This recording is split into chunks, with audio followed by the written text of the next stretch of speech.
Hi, I'm Dr. David Dobson. Welcome to Conversations. Today, my guest is Dr. Myriam Ertz and Dr. Sidney Shapiro. Myriam is a professor of marketing at the University of Quebec at Chicoutimi. Sidney is an assistant professor of business analytics at Dillon School of Business, University of Lethbridge. Both are published authors and have participated in several peer-reviewed conferences. Today, we will be discussing conference papers from the perspective of the author, editor, and the reviewer. We will also be discussing the use of artificial intelligence tools in preparing research papers. It's a great pleasure to have you both on my show. Thank you Thank very you very much. much. Thank you for joining me today to discuss research conference papers. So let's begin our discussion from the author's point of view. Why are conferences important? So conferences are important because I always tell students when they're writing a paper, they have to know who they're writing for, who are their people. In other words, my professors told me that if you go to the library and there's all these different bookshelves, what bookshelf, what book, and next to whose other books does your book go? And you need to know the audience that you're working with. I think your peers are not necessarily at your institution, but they might be at universities across the country. So by going to a conference and meeting those people, you really not only connect with the right people, but you start to understand, as far as the peer review process, what works, what they're interested in, and what they want to listen to when they come to the conference. So I think it's a really great opportunity to try out these ideas and get some feedback for future papers. Yeah. Why should scholars, especially new researchers, attend such conferences? Perhaps several points to mention. Sidney mentioned some interesting aspects regarding, who is actually reading your research and connecting with those people. And I actually, with experience, found out that a very important aspect of conferences is really about networking. So it's in fact important to present your research, and have some feedback from other researchers. But actually, it's also to know more people and especially other professors in your area. And that's the biggest takeaway actually that you can have from a conference is to have some interesting contacts and to engage with those people afterwards. So from this point of view, it's very important for new researchers to attend conferences just to get acquainted with, experts in the field, and of course also to expose yourself to the latest developments in the field, to have constructive feedback and to have opportunities to enhance presentation skills, which is also important, and even, who knows, some career advancement opportunities. That's for sure. So I know we're talking about conference paper, but what is a conference paper? So a conference paper could be a little bit different than a regular paper. It depends. If you have a paper that's ready and you think that you can send it to the conference, and maybe in some conferences they'll also publish it in their conference journal. Sometimes you're just presenting it and you do a presentation about your paper. That's one possibility, but many conferences also let you work on a paper in progress. So for example, you could write part of a paper and submit it, talk about your idea, and get feedback from the people in the room. Is this a good idea? Should you pursue it? Usually you can't publish a paper in progress, but you can publish the finalized paper once it's good as a conference proceeding or something else. So I think that's a really good opportunity to try out new ideas and see how people respond. So as a scholar, like why should scholars present their work at conferences? Well, I think it's lower risk because unlike writing a paper and sending it to a journal editor and maybe getting a desk rejection or maybe not, and then getting feedback from reviewers or maybe not, here you could try it out with a whole bunch of people all at one time and get really valuable feedback from the entire room. So I think that it's a low barrier to entry. It's easy to do. You basically have to talk about your paper for 15 minutes and then see if the idea resonates with people, potentially leading to another publication. Or I think it's a fantastic opportunity to just meet people who are interested in this idea that you could possibly collaborate with in the future. Something to add, with regards to the format of the conference papers. Well, not all the conferences actually ask for full papers or even working paper or papers at all. Many conferences actually will ask for abstracts or extended abstracts, which is another format. And it's also a very good exercise because it forces you actually to shorten your ideas and make everything, like more dense. And we have, as researchers, we want to elaborate always a lot about our ideas. And that's a very good exercise to try to synthesize your ideas and co-contribution. Yeah. Yeah.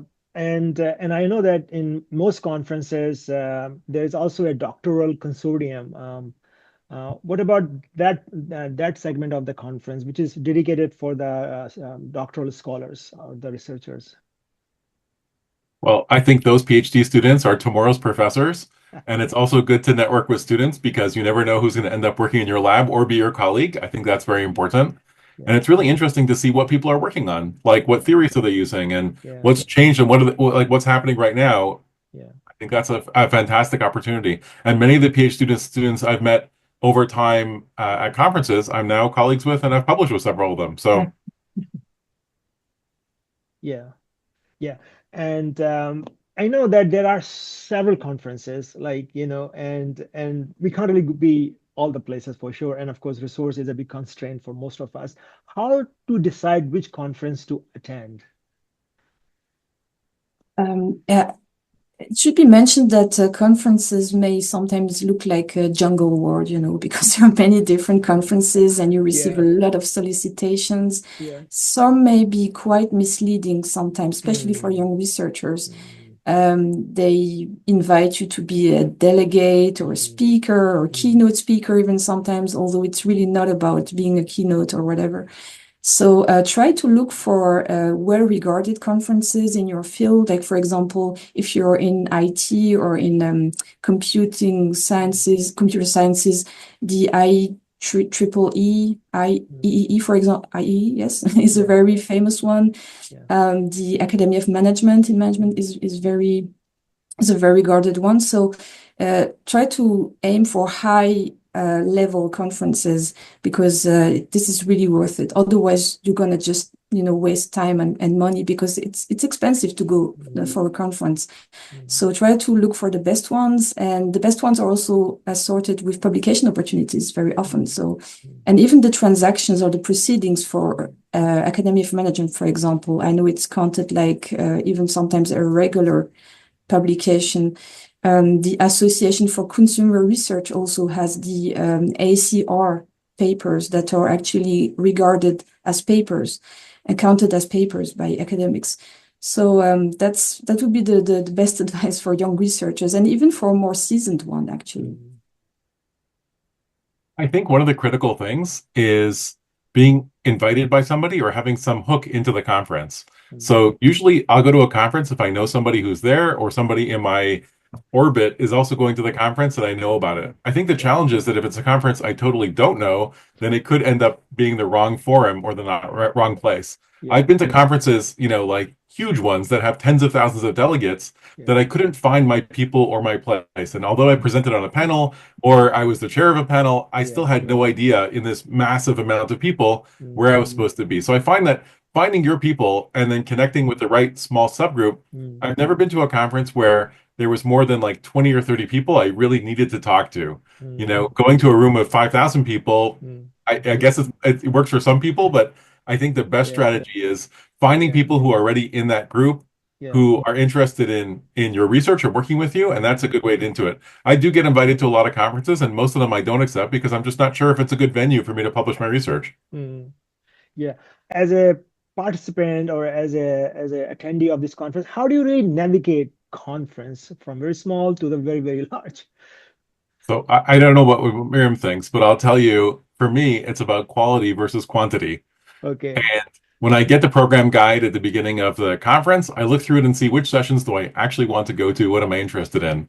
And almost guaranteed, the first few sessions will lead me to pick other sessions based on the people that I meet, based on whatever I'm interested in, and follow logically from there. I think the challenge is that if you pick every conference and you're exhausted the entire 12-hour day, that's not very conducive to networking and meeting people also, which again, I find is probably the most important byproduct. I was at a conference a couple of years ago where there was a huge line for lunch. And people were standing waiting to eat, but at the same time, it was a great opportunity for networking because everybody talked to each other. I Yeah. met people from different universities. I met people like, and I think that that's very valuable as well. So, having the right schedule that's not overtaxing is a good idea. Yeah. Yeah. I would say Myriam? that there are so many factors actually that, Mm, can lead a person to go to one conference or another. mm, But definitely one of the most important aspect is the level of interest that you have in the subject. And of mm, course, also, as Sydney mentioned, the networking opportunities. mm, And then there are a lot of many other by factors or, secondary factors, like, for example, the location. It's very mm, important because going to Australia or, the other part of the world is not necessarily something mm, that you can do, especially if you have a family, and mm, that also factors in.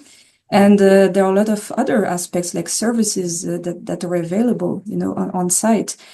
And apart from that, from a scientific perspective, you definitely want to focus on the most important, on the topics that are really related to research interests, because, waiting for like a whole day to see different conferences, one presentation, like 15 minutes, if you have like 10 or 20 presentation to attend in one day, it can be quite long. And if it's yeah. not related to your subject, it's definitely not interesting either from scientific perspective or more for networking. So so try to go with your interest and what really talks to you. Mm, yeah. Thank you.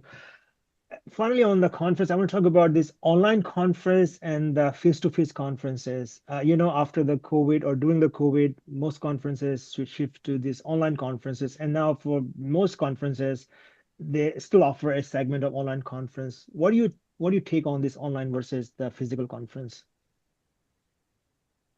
Well, that's a big question. You know, I sit in front of my computer a lot in Zoom meetings and teaching and other things, teaching high flex. And when I go to a conference, it would be nice to go meet people at a conference.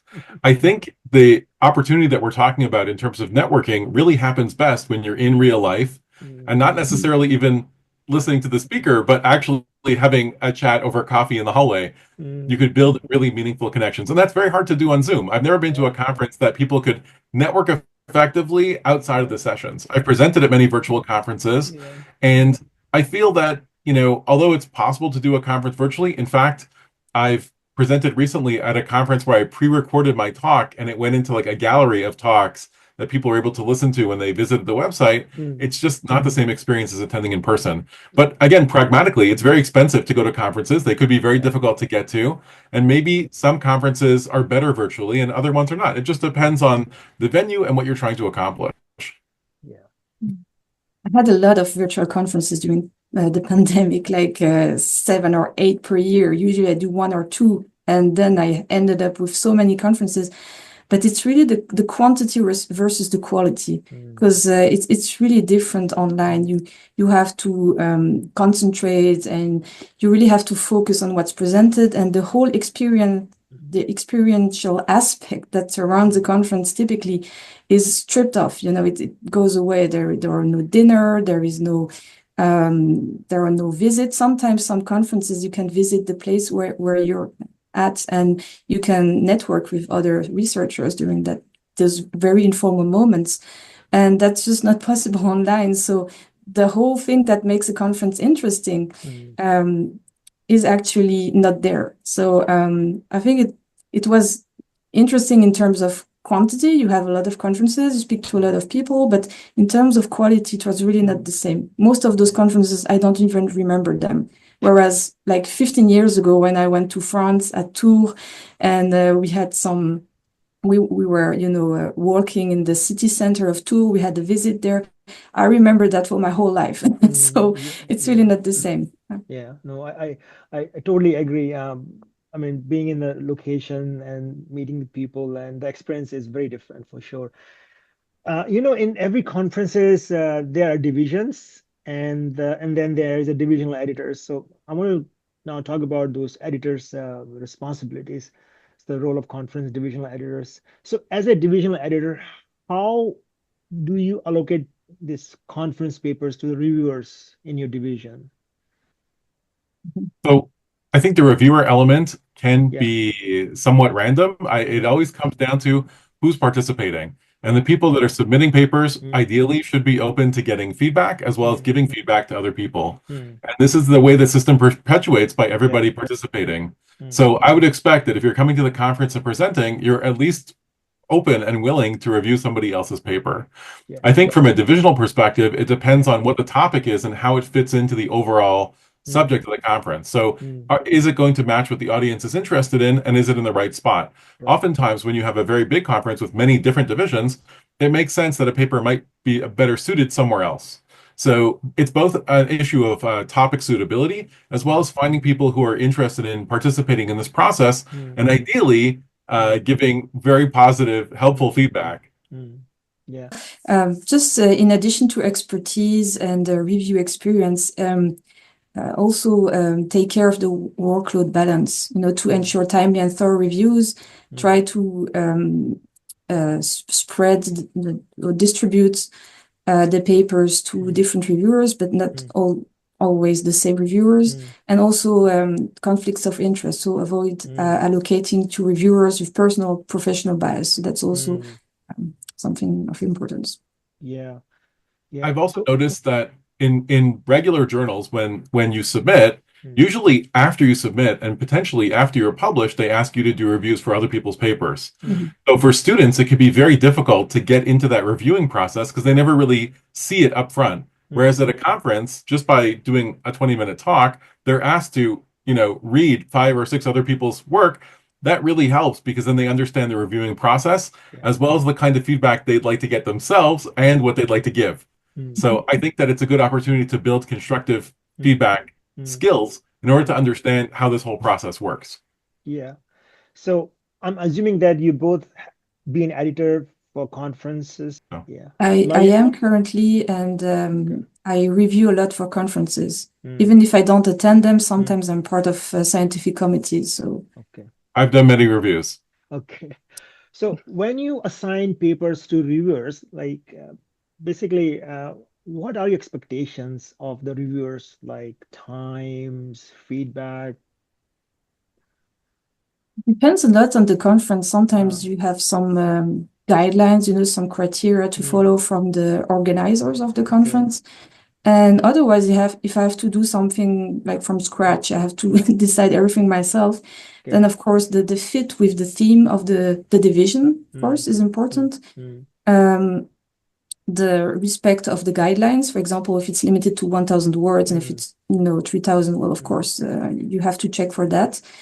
And so, the rigor, the clarity of the writing, and that would be my criteria. But then it depends on the conference and the organizer sometimes. Yeah. So typically, how many reviewers are assigned to each paper? Most conferences assign 2 to 3 reviewers per paper. It can be more depending, of course, on the level of the conference. This ensures a balanced evaluation and mitigates bias. So if you have only 1 reviewer, of course, it's perhaps more biased. But if you have like 2 or 3 reviewers, that's the best. Sometimes some editors do even the reviewing themselves if they cannot find reviewers, if there are not enough reviewers. That can happen also. But ideally, if you want to have a magic number, is like 2. So it's like a journal, actually. If you have 2 reviewers, it's good for a paper.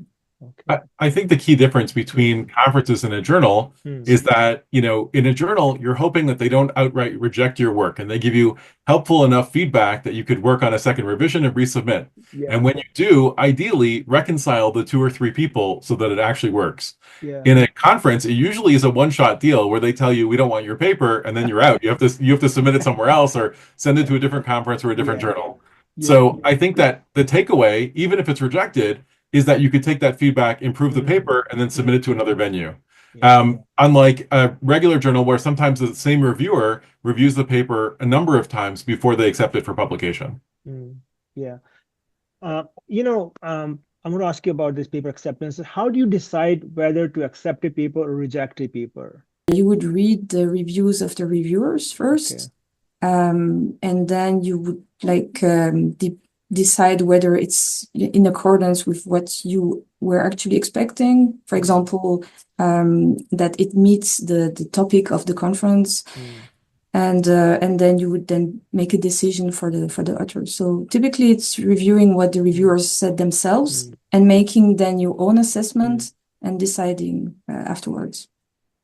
When you inform the author about your decision, what are your expectations and how should they receive feedback, especially if the paper is rejected? Well, I think that we're in a business that can be very cruel to people. Yeah. And getting another email saying, we don't like your idea, you're terrible, is not very useful and it doesn't provide good feedback. Yeah. I think it's really Yeah. critical to give Yeah. people scaffolding of somewhere to work on. And no matter how bad the paper is, there's probably something you could tell them that would help them improve. Yeah. And just pragmatically, I want people to tell me how to improve my writing, how to improve my research, and I would like to know that there is a possibility of improving, and that always comes down to getting constructive feedback in a way that makes sense. So you don't have to be mean about it. I think a review, and sometimes students really struggle with this, saying like the idea is bad, as opposed to here's the things that you could do to improve, or this is how you could reframe the research to make it make sense.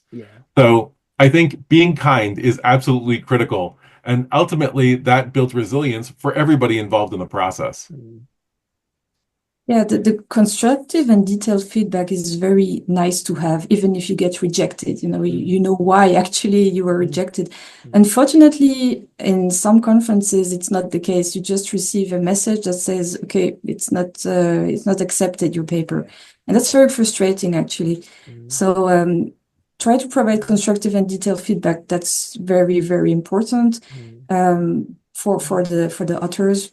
If there are also some problems with clarity, for example, originality, methods, contributions to the field, this needs all to be told to the author, just to be, as Sidney said, benevolent, to have a benevolent process.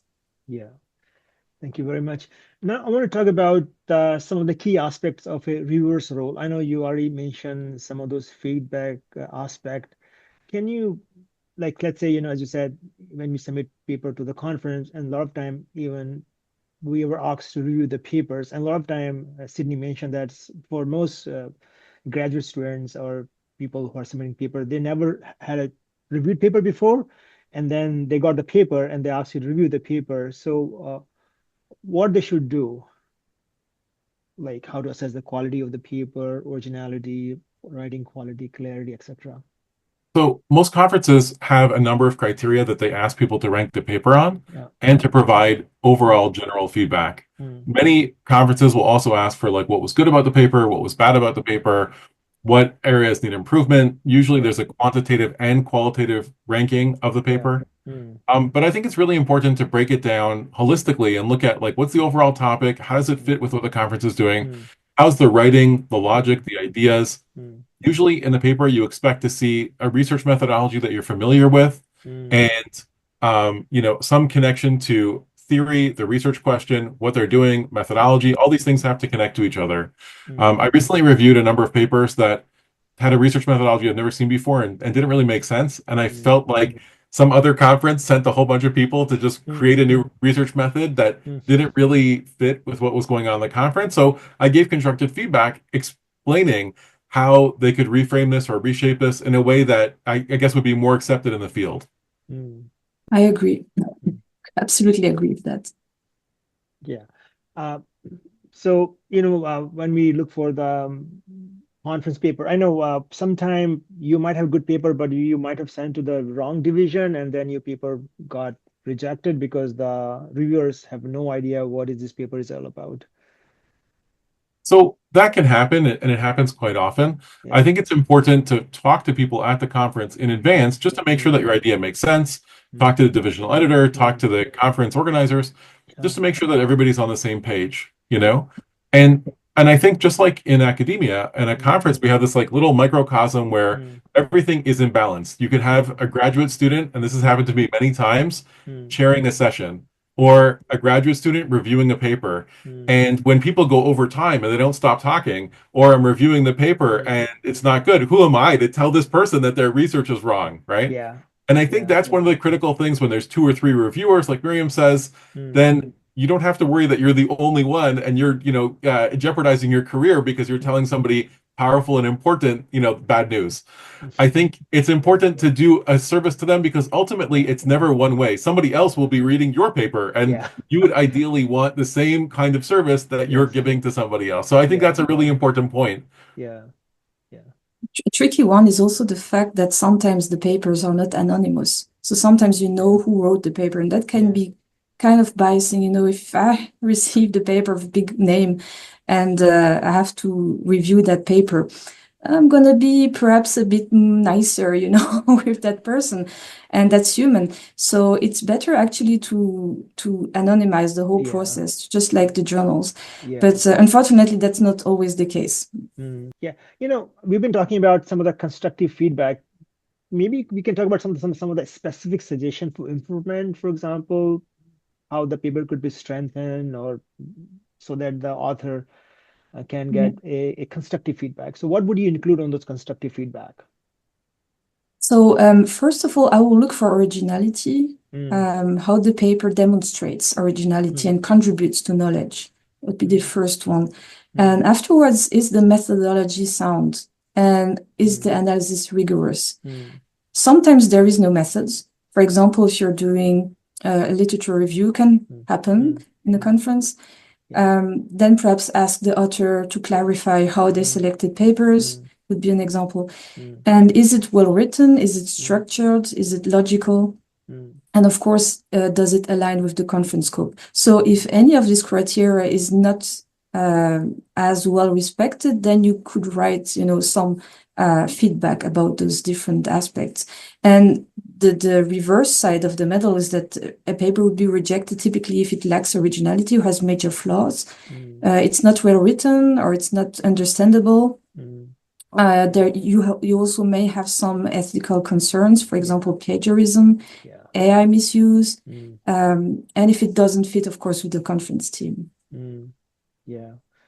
Yeah, and sometimes you see that there's a paper, there's no citation and there's no references listed there. So sometimes very hard as a reviewer to really know where the material coming from. So let's talk about the last piece, those AI tools. So we know that AI can write research papers. So as an editor, perhaps, or even as a reviewer, how do you check if the paper was written by AI? So recently, SSHRC came out with guidance saying that if you're going to review a paper, you can't use AI. But if you're going to write a paper, you can disclose that you used AI, and it can help you, fix sentences and so on. I think the problem is that AI doesn't come up with original, unique ideas. It just recycles other people's ideas. And ideally, at the conference, you're supposed to be presenting cutting-edge new research that nobody's ever seen before that will contribute to knowledge and turn into a paper. And basically, we build on each other's work by contributing something original and unique. And just by auto-generating papers, it doesn't do that. So the question is, how is AI used? And there's so many shades of gray when it comes to AI use. Many people will take a paper and refine it. I've had papers written by people who speak French that didn't make sense in English, but then AI took the French, refined it, and actually built a paper in English that made sense. And that's a great use of AI. It was their words, their ideas in a different context that was translated in a way that was very accurate. I think the challenge is that people use it in all sorts of different ways. And if it's not used appropriately, then it's difficult to say. It's also difficult, depending on how long the paper is, to definitively prove it was written by AI. It maybe it may not be. Some of my original human writing is interpreted as AI. So without getting into all the details, I think the important thing is looking at what is its contribution. Does this make sense? Is it properly cited? Does it contribute to knowledge in the field? And if it doesn't, then whether or not it's written by AI or AI is used as a tool, or you use some other tool like Grammarly or spell check or something like that, I look at the holistic contribution. Does this make sense? In the context of the conference, should it be included? And if the answer is no, then it doesn't really matter how it's put together. I do worry that there's an equity issue around AI, that people with fancier AI tools will be able to put in papers that do work. And I think that's something we have to be cognizant about. Is this really the person's work? It doesn't make sense. And we can make a decision on that looking at the overall quality of the paper. We have a lot of discussions with AI in our institution, many academic circles, of course. I think we all agree on the fact that AI should be used as a tool and not as the primary author. I think that's the most important point. And after that, can AI be incorporated in research paper preparations? Well, of course, it's by many people, but it depends how, as Sidney mentioned. You can, for example, use AI to check for grammar and style enhancement. I think that's very legitimate. Or for reference formatting, like Zotero and EndNote. These are all AI tools, by the way. But when you start using AI to write a paper and to do paper mills, you write a lot of papers and you claim it's your own work, that's of course the one that's invalid here. And how to check if a paper is written by AI? There are many tools, AI detection tools, Turnitin AI, GPT-0, OpenAI classifier, many that exist. But very often when you read AI generated content, it's very dull. I mean, it's over generic. It lacks specificity. There are also some inconsistencies in references a lot of times. So you can spot it. And I've even spotted it in student works. I've spotted in grant submission proposals. You kind of know with time, what's AI and what's not AI. And of course, if it's only AI, that's a problem. But sometimes it's more nuanced than that. Most AI-powered paper, if I may say, actually use AI for specific things, not the whole paper writing, And if that's the case, that the paper would be rejected, according to me. If the paper is really clearly only AI generated, it would be rejected because it's not ethical, of course.